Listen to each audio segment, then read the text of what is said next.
Welcome to my channel. I'm Scott, and in this video I'm going to walk you through the process of valuing Kinder Morgan stock so we can determine if it's a buy or a sell. Kinder Morgan transports and stores energy. It is one of the largest energy infrastructure companies in North America. It owns and controls oil and gas pipelines and terminals. The company is headquartered in Houston, Texas, and was founded in 1997. Let's get started with the model. This is a large cap company, 37 billion market cap. They're trading at $17 a share, and they have 2.2 billion shares outstanding. Let's look at their financials. The way you value a company is you estimate the free cash flows into the future, and then you discount those numbers back to today's value. That's what we're doing in this video. And free cash flow is cash flow from operations minus capital expenditures. Every year they have a healthy amount of free cash flow. It jumped up a lot from 2020 to 2021, 4.4 billion. Came back down in 2022 to 3.3 billion. Net income is the profit or loss on the income statement. It's revenue minus expenses. And that's around 2 billion each year, except in 2020 they had lots of write-downs, so it was small, but they still generated a good amount of free cash flow, as you can see here.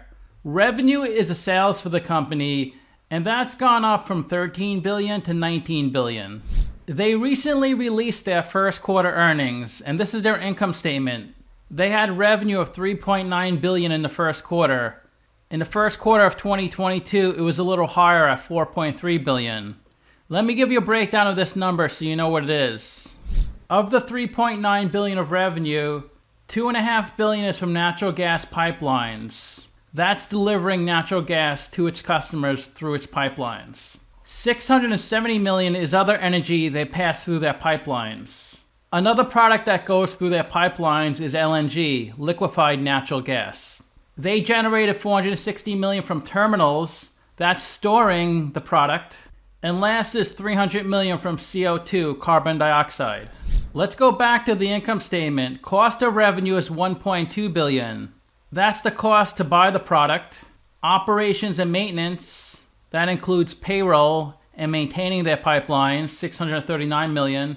Depreciation, depletion, and amortization, 565 million. General and admin expenses, 166 million. All taxes, not including income taxes, 110 million. Total operating expenses are 2.7 billion, down a lot from last year of 3.3 billion.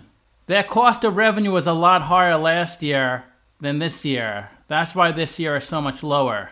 Revenue minus operating expenses gives you your operating income, and that's up a little bit. Even with lower revenue, they have higher operating income. Their earnings from equity investments, their investments in other companies, 165 million. They paid 445 million of interest on their debt, 196 million of taxes, so their net income is 700 million, a little higher than last year. EPS of 30 cents compared to 29 cents. They have almost the same exact amount of shares outstanding as last year. Only 20 million shares less compared to last year. This is the operating section on the statement of cash flows. The statement of cash flows has three sections: operating, investing, and financing. The purpose of the operating section is to convert net income into cash, because net income is your accounting profit or loss. It's not actual cash. The way to do that, you start with your net income, 700 million. You add or subtract the non-cash items on the income statement. We add back depreciation, 565 million. Deferred income taxes, 190 million. Deferred income taxes are taxes a company will eventually pay but are not due yet.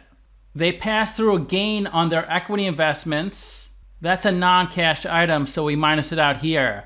But they receive 188 million of dividends on those investments. That is a cash item, so we add it here. Then we have to adjust for changes in working capital.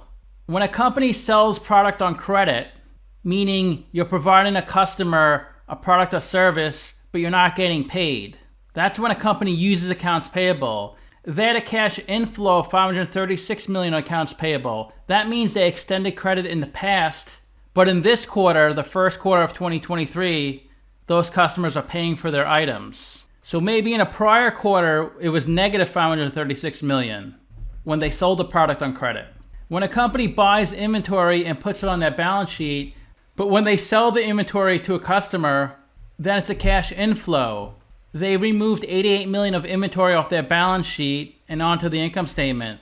So it's a cash inflow of $88 million. It looks like they bought stuff on credit in the past and they're paying back this accounting period. They paid back $368 million of accounts payable. And then there's accrued interest. This is interest that has been incurred but hasn't been paid yet. It could be interest on a loan, but in this case, it's interest rate swaps. Companies like this hedge against oil prices. Even though they reported an accounting profit of $700 million, they actually generated $1.3 billion of cash flow. A lot more than last year. The big outlier this year compared to last year is accounts receivables.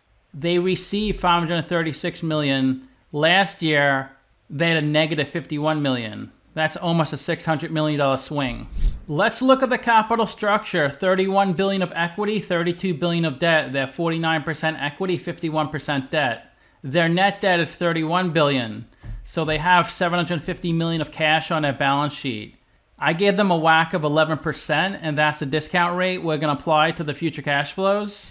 We estimated 4 years of future free cash flows. We also estimated a terminal value, which is all cash flows past year 4, that's $55 billion. We discounted those numbers back to today using the weighted average cost of capital. We get a value of the company of $49 billion. We divide that by 2.2 billion shares. And we get a calculated stock price of $22. They're trading at $16.50, so they're trading at a 24% discount. It's a buy according to the model.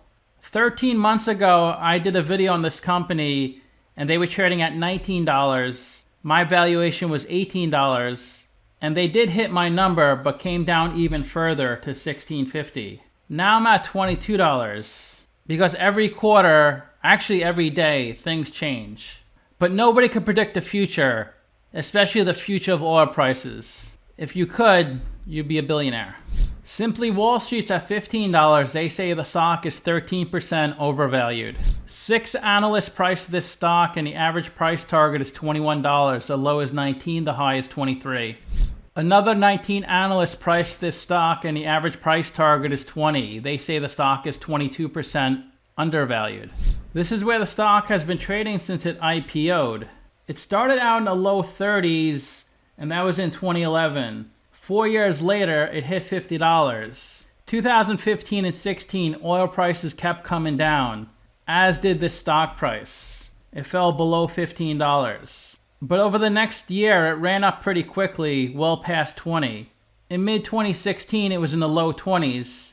And then 4 years later, in the first quarter of 2020, it was still in the low 20s. Then COVID hit, and the stock fell down to about $11, $12. It did come up over the next few months, but then really crashed to its lowest point. That was at the end of 2020. The low was about $10. But ever since its low point, about 2.5 years ago, the stock has pretty much been trading between $15 and $20. So it's in a pretty tight range. This stock is down 45% since it IPO'd. In the same time, Brent crude is down 26%. So you can see they do move together somewhat. But for some reason at the end of 2014, when oil started crashing, this stock went up for a few months. It seems to be lagging oil by about a quarter. Then by the beginning of 2016, they closed the gap and pretty much moved together up through the beginning of 2021. Then Brent crude shot up while this stock pretty much stayed steady. They pay a quarterly dividend and they raise it each quarter. It was 20 cents in 2018. It's up to 28 cents. A yield of 6.85%, which is 76% of their free cash flow, 97% of their net income. There are 52 companies in the same industry as Kinder, and if they have a number in red, they're worse than the median. If they have a number in blue, they're better. They spend a lot more than the median in CapEx, but they do spend a good amount less than the top 4 companies, and the 2 companies below them, they also spend less. They have a really good debt to equity ratio. Their dividend is better than average, pretty close to the median. They do generate a good amount of free cash flow, a lot more than the average. They rank 5th in market cap. They have a really good price to book, a lot better than the median and average. But their PE, price to free cash flow, and price to sales are worse than average. They generate $19 billion of revenue, a lot better than the average. And their 5-year annual revenue growth rate isn't that good at only 7%. The average is 16%. So to summarize, I have them trading at a 24% discount. They've been around 26 years. They're in a pretty stable industry. Midstream companies are good stocks to invest in. There's not too much risk, but there's limited upside. If you want great upside, invest in an upstream company. But of course, there's a lot of downside with that. I rank their free cash flow as 5 out of 10, their revenue 7 out of 10, and their ratio is 5 out of 10. So let me know what you think. Give the video a like, subscribe, or comment below. If you want to become a member, click on the link in the description below. Thanks for watching.